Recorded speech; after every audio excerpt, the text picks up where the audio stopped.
Bismillahirrahmanirrahim. Di sini saya akan menjelaskan tentang topik 10 pengujian data kuesioner primer, yaitu ada uji hipotesis. Pengujian hipotesis dilakukan untuk mendapatkan gambaran mengenai hubungan antara variabel independen dengan variabel dependen. Variabel dependen dalam penelitian ini adalah prestasi praktikum aplikasi software SPSS atau Y, sedangkan variabel independen dalam penampilan ini adalah kemandirian belajar X1 dan motivasi berprestasi X2. Dan penelitian ini, pengujian hipotesis dilakukan dengan cara sebagai berikut. Analisis regresi linear berganda, pengujian parsial atau uji statistik T, dan pengujian simultan uji statistik F. Dalam analisis regresi linear berganda, uji koefisien determinasi atau R-square dalam analisis regresi linear berganda.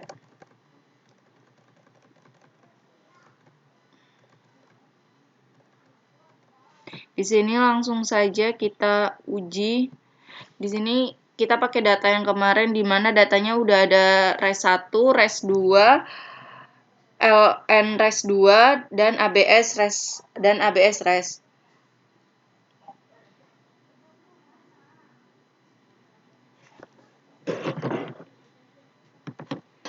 Di sini langsung aja kita mulai menggunakan analyze. Dari analyze kita ke regression ke linear. Dari linear kita masukin yang dependennya itu prestasi praktikum, kita masukin ke dependen, sedangkan ke sini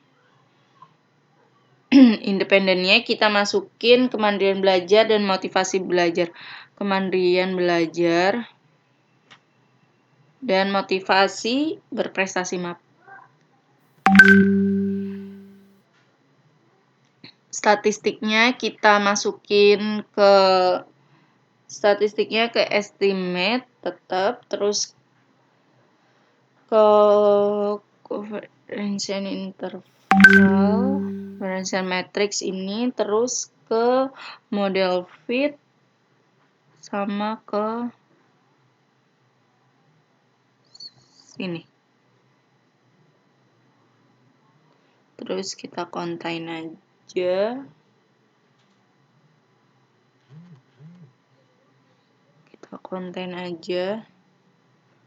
Terus pilots ini kita kosongin. Save-nya juga kita kosongin. Terus option-nya juga kita kosongin.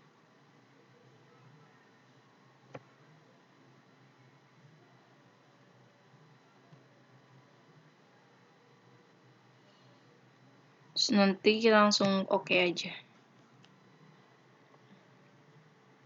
Nah, di sini udah muncul ya data-datanya. Jadi, data pengujian regresi linear berganda, sekarang kita lihat tabel koefisiennya.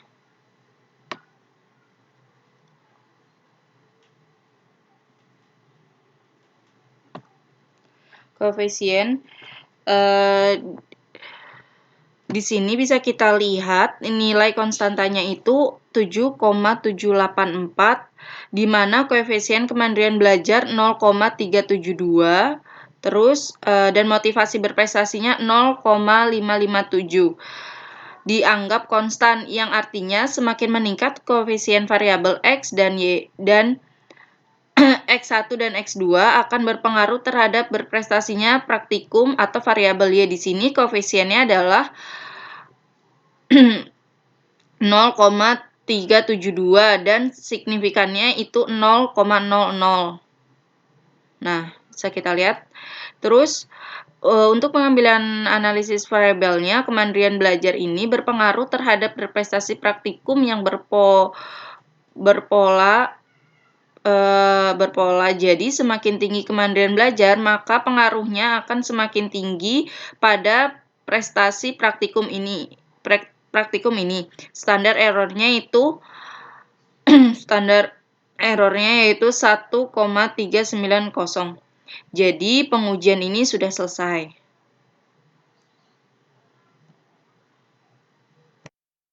Terus di sini boleh kita lihat dari uji ANOVA-nya.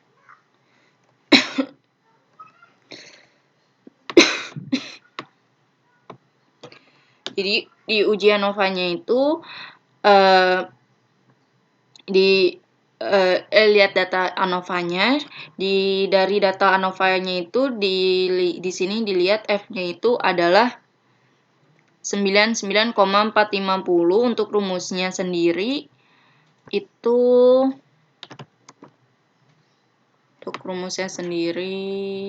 sebentar.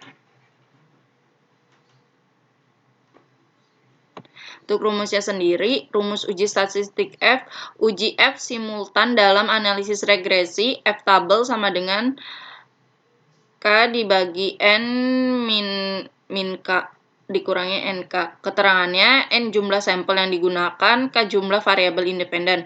Tingkat kepercayaan penelitiannya A sama dengan 0,05. Jadi, di data ini, di ANOVA ini, di sini independennya kan ada dua, yaitu kemandirian belajar dan motivasi berprestasi. Untuk N bisa dilihat dari data jumlahnya ini. Terus habis itu jadi hasilnya yaitu 16,8 didapat dari 170 dikurangin 2. Jadi dapat disimpulkan bahwa F hitung lebih kecil daripada F tabel. Maka variabel bebas tidak berpengaruh terhadap variabel terkait. Untuk hipotesis yang diterima itu nilai signifikannya yaitu 0. Nilai signifikannya kan 0. Terus habis itu tetapi nilai signifikan keputusannya itu 0,05.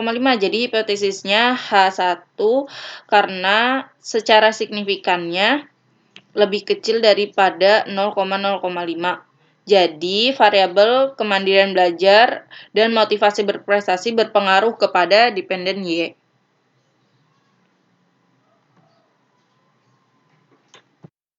Nah, tadi kan udah uji, kita lihat data ANOVA. Dari data ini kan kita bisa lihat dari tabel F. Ya udah, kita langsung buka aja dari tabel F-nya ini. Yang atasnya kita pilih 2, sedangkan bawahnya kita cari yang 163. Kita scroll aja ke bawah sampai ketemu 163. Nah, 163 di sini di mana nilainya itu didapat 3,05. Nah, jadi pengambilan keputusannya itu benar kayak tadi. Berarti pengambilan keputusannya berarti tidak terpengaruh hipotesis yang diterima H1. Dan di sini nilai signifikannya kan juga 0 gitu.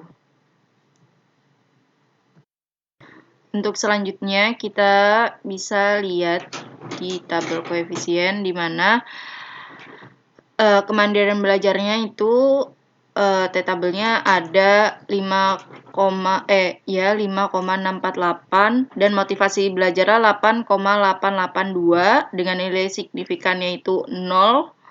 Jadi itu alfanya dibagi. Jadi gini. Kita buka dulu. Jadi rumusnya kan itu mencari nilai T-tabel.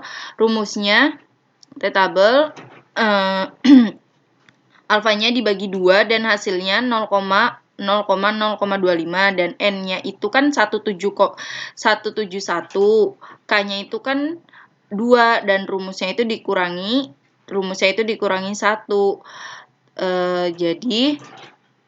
Jadi 171 dikurangi 2 dikurangi 1 akan memperoleh hasil 1,68. Jadi 0,025 dibagi 168 yang berarti H1 atau secara parsial atau individu berpengaruh yang signifikan antara variabel X1 dan variabel X2 dengan variabel Y. Dan di sini kita bisa lihat dari data T-tabel. Data T-tabel kita lihat.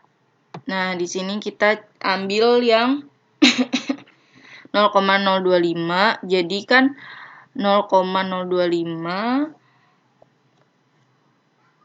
168, kita tarik bawah 168, kita cari yang 168. Nah, maka kan nilainya itu jadi 1,97436. Nah, maka bisa kita simpulkan, maka hasil keputusannya datanya berpengaruh. Nah, terus nilai T-tabel yang ini, nilai T-tabel yang motivasi berprestasi 8,82, berarti hasil keputusannya H0 itu ditolak. Terus kita lihat yang bagian koefisien determinasi. Nah, kalau di sini kita langsung lihatnya ke data yang model summary. Di sini, di mana R square-nya itu R square 0,542, R-nya 0,736. Di sini 0,542 didapat dari kuadrat 0,736. Di sini nilainya mendekati 1, maka semakin kuat kemampuannya. Jadi karena R square-nya mendekati angka 1, maka semakin kuat kemampuan variabel independennya. Mungkin cukup sekian dari saya. Wassalamualaikum warahmatullahi wabarakatuh.